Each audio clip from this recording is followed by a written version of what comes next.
ఏ ఆలయానికి వెళ్ళినా సరే అక్కడ అన్నప్రసాదన పెడుతున్నారంటే తప్పకుండా స్వీకరించాలండి. అన్నప్రసాదం అనేది చాలా ఇంపార్టెంట్.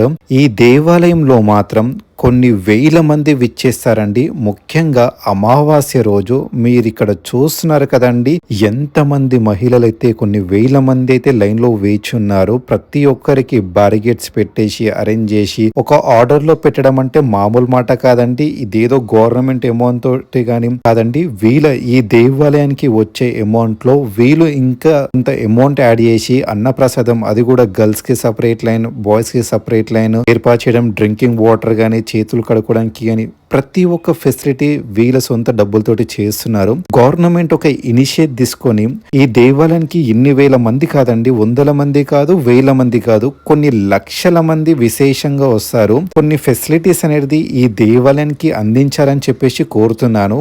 ఎందుకంటే ఈ దేవాలయానికి ఒక నియమం ఉందండి. నిజంగా భక్తితోటి ధర్మంతో నిజమైన సంకల్పం తీసుకొని అమ్మవారికి ఒక ముడుపు కడితే ఎంత పెద్ద కోరికైనా నెరవేరుతుందండి. అంత విశేషమైన అంత పవిత్రమైన ఆలయానికి గవర్నమెంట్ కొంచెమన్నా హెల్ప్ చేయాలని చెప్పేసి కోరుతున్నాను. మీరు చూస్తున్నారు కదండి, ఎంతమంది, ఎంత పెద్ద లైన్ ఉంది. దాదాపు కిలోమీటర్ లైన్, వేల మంది ఇంత ఎండపూడ కూడా వెయిట్ చేస్తున్నారంటే చాలా గ్రేట్ అనుకోవచ్చు. ఈ దేవాలయానికి అంత పవర్ ఉంది.